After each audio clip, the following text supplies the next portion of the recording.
Hi, I'm Daniel Gold, and welcome to the Gold Standard Leadership Lab. By day, I'm a partner at a leading advisory firm where I draw upon my background as an attorney to help my clients succeed. This podcast, though, is my personal project, completely separate and apart from my day job, but reflects the same passion that I exhibit everywhere for teaching, mentoring, and helping others succeed through simple, impactful lessons. It is my hope that you'll walk away with practical takeaways to help you on your leadership journey. Thanks for being a part of this community and for joining me in the Leadership Lab. Let's get started. Today, I want to talk about what might seem obvious on its face: the importance of taking time away from work. What I'm going to do is examine these two unique resets from two distinct perspectives. The first one is the temporary step away, or the short-term reset. These are the ones that happen inside your day and between meetings. The second one is the more traditional PTO approach, the week or the 2 weeks that your company hands you as a benefit and then watches you decline. So I'm going to be giving you protocols, very specific ones for both of these, because they are part that gets skipped and what really makes the difference. And when you compare these two side by side, a striking pattern emerges. Both scales are evaluated by the exact same three core pillars of the Golden Leadership Cycle that I've emphasized for over 70 episodes of this show. And those three core pillars are reinvention, resilience, and empowerment. So first, let's talk about the short-term resets, because these are more important than you might imagine. The short-term reset is really about how you manage your calendar and how you stack that calendar across a day, across a week, and a month. What we get paid for as leaders is the ability to think strategically. That is the job.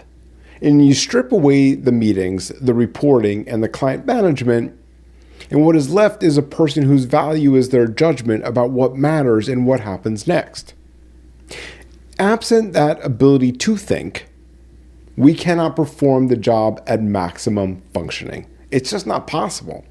And when we are not functioning at maximum, we let down our clients, we let down our teams, and a series of consequences follows from there that nobody ever traces right back to the calendar. So, how do you maximize your calendar? I want to give you the protocols right now. The first one is manage your acceptance ratio. Every invite that lands is a request for your judgment during that hour and a claim on the hours around it. And some of those do deserve a yes, but a lot of them deserve a no, or a delegate, or a reschedule to a week that actually has room in it. And then look at how the accepted ones stack. A calendar holding 4 meetings back to back in a row is a completely different instrument than a calendar holding 4 meetings spread across a day, even though both of them hold the same 4 meetings. So now that sounds easier said than done. I understand that. But there are tools that will help you here. Manual ones, AI ones, and any of them will work. The discipline here that I really want to double down on is looking at the stack before you accept, rather than discovering it first thing Monday morning. Okay, protocol number 2. Schedule 25-minute meetings instead of 30. Why? I want you to really focus in on creating the hard boundary at 25 minutes. Those 5 minutes have a job, and the job is not rest. In that window, you can write down what happened during those last 25 minutes. You capture the notes, and you did not take during the call because you were listening rather than typing.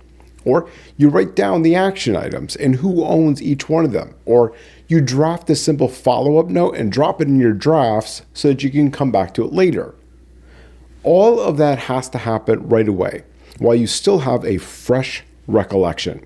If you wait an hour, you are reconstructing the meeting instead of recalling exactly what happened. And what you lose in the reconstruction is the detail that made the meeting worth having in the first place. And then you stand up. If you have been sitting for 25 minutes and you do not have a standing desk, get vertical. Walk over to your coffee maker, go up the stairs, go down the stairs, take a bio break.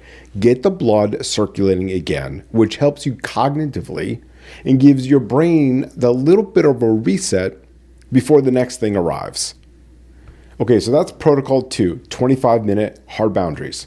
Protocol number 3 is 50-minute meetings, okay? 50-minute meetings instead of the 60. So same idea here, 10 minutes instead of 5. An hour-long meeting generates more to capture, more owners to name, more follow-ups to draft. So give the recap the room that it needs and frankly that it deserves. Protocol number 4, limit the run of back-to-back meetings. I understand that this is very, very difficult. It is difficult for me to master as well, but it's very important. This is the piece I want to push on because I think this is where most of us have been fooling ourselves. A block of 2 or 3 hours with 5 and 10-minute gaps built in is still a block. Those gaps are doing capture work. They are getting your action items down and your blood moving. What they are not doing is resetting your nervous system. Okay, so that leads me to protocol number 5, the physiological breathing break. After 2 or 3 hours of meetings, I want you to take a true stop. Okay, not a coffee refill, an actual stop. Go somewhere without a screen. Sit on a chair, sit on a meditation cushion, lie down on the floor, whatever works in your space. But notifications off, the phone is away, the computer is behind you. And what I want you to do is set a 5-minute timer. And in those 5 minutes, I want you to work on a breathing technique. I want you to breathe in through your nose for 4 seconds. And at the end of 4 seconds, I want you to hold your breath for 2. And then sigh audibly out of your mouth for 6 seconds. So 4, hold for 2, and out of your mouth audibly for 6. If you can't hold at the top for 2 seconds, hold it for 1. If you can't get to 6 seconds on the exhale, get to 4 and let it lengthen over the weeks. Because the more times that you do this, the easier the 4-2-6 becomes. And I want you to get it all out there on the exhale because that audible sigh, it really matters. This practice that I'm teaching you actively lowers your cortisol levels, effectively signaling to your body that it is safe to downshift from a high alert state. Now, you run that cycle for the full 5 minutes, and what you are doing is literally resetting your nervous system. And it is the only part of this protocol that touches your physiology rather than your calendar.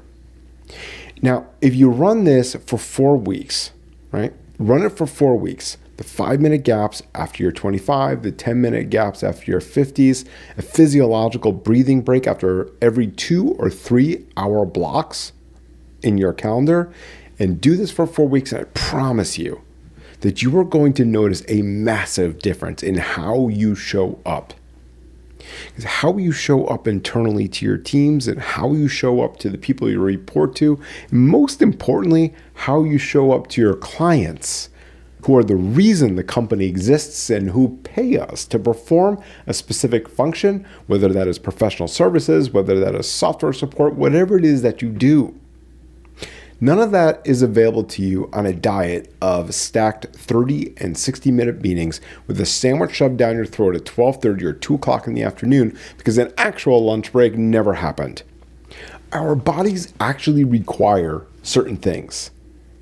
Preclude the body from getting them, and you are literally eroding your ability to think, which erodes your ability to show up, which erodes your ability to lead. And when that happens, it stops being confined to work. It follows you home to your family and also to your friends. Okay, so that is the short-term reset. Now what I want to talk about is the longer one, the personal time off. So for a lot of leaders, I know it is very, very difficult to just pick up and go completely offline for a week, for 2 weeks, or to take any time at all. Now, why does this happen? I believe that there are a few things going on that explain this issue. The first problem is what I call the superhero problem. There is a pull to demonstrate that you show up no matter what.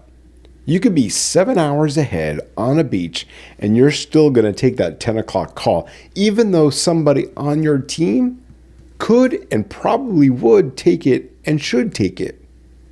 That demonstration to you feels like commitment, but to everybody watching, as a person who does not believe the thing that holds without him. In other words, everybody else who's on the call, who knows you're on PTO, who knows you're 7 hours ahead, and knows that you're on the call regardless, it's sending a signal to everybody else. So that's the superhero problem. Now, problem number 2, control. Somebody is covering for you. They are capable. You as a leader are telling or asking somebody else to fill your role. And yet you still feel the need to touch it because in your head, nobody can do it the way that you do it. That is actually the delegation trap, which we covered back in episode 69, showing up on your vacation. And when you feel that pull, the question underneath it is real and it's a very valid one. And the question is this: do you trust your team? And then here's the harder question, which I'm going to come back to at the end. Do you trust yourself? Okay, next issue, money.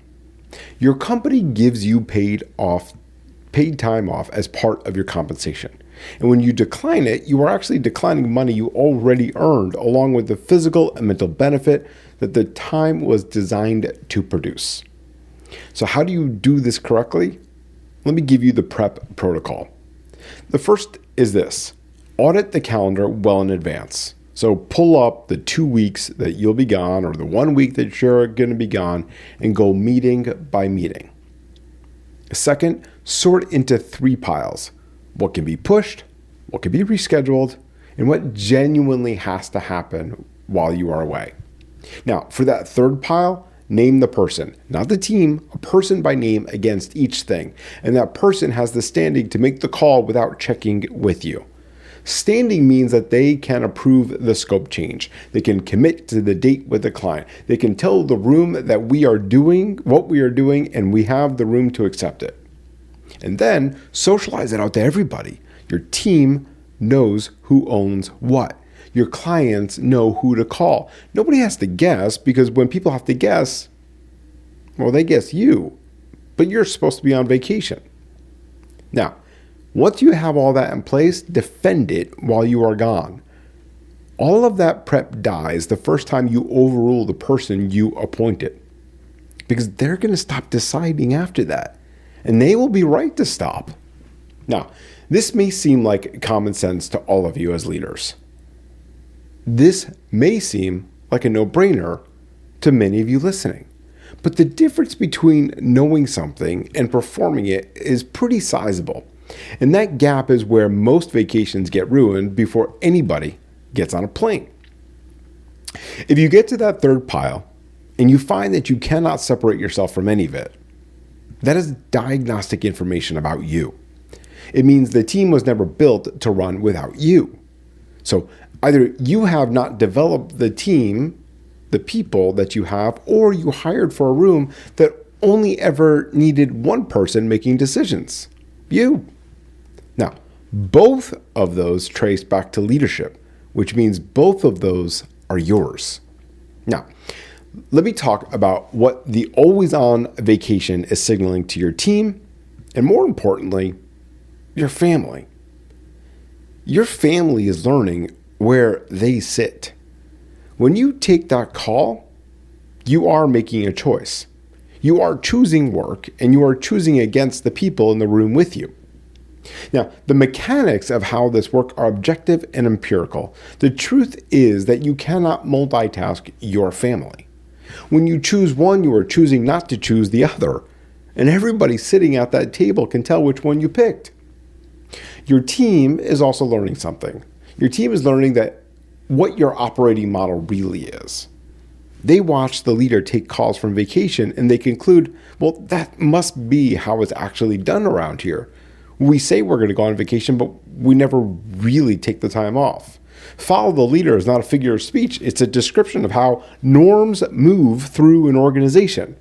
The message you meant to send was they should take the time and come back restored, but the message you sent was that PTO is actually theoretical. Now, that is not to suggest you never skim email in the morning or take one call that truly requires you. That is a hard reality of the job that we all have.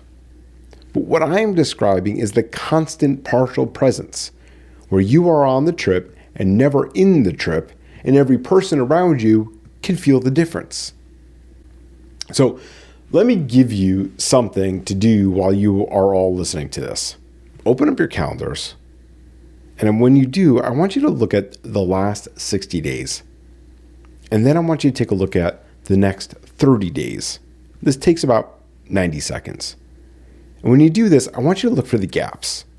Meetings stacked with nothing between them is resilience failing. You built a week with nowhere in it for your thinking. Look at your last time off. A call taken from 7 hours away is empowerment failing, and that failure happened months before anybody ever got onto a plane. Now, look at the week when you came back. If it is identical to the week you left, that is reinvention failing. You rested and you changed nothing. So I said I was going to come back to the two questions, and so here they are. The first one is, do you trust your team? Now, almost everybody answers yes to that, and almost everybody means it. The second one is, do you trust yourself? Can you sit with the possibility that the operation survives the 2 weeks while you're on PTO without you? And read that as evidence that you built it correctly rather than evidence that you are not needed. Because a leader who cannot say yes to this is telling you the thing runs on their presence rather than on their design. That second question is the one that costs something. And I would sit with that one for a while. And finally, remember, leadership isn't about perfection. It is about progress. So take this lesson, put it into action, and continue setting the gold standard in your own life and at work. I'll see you all next time.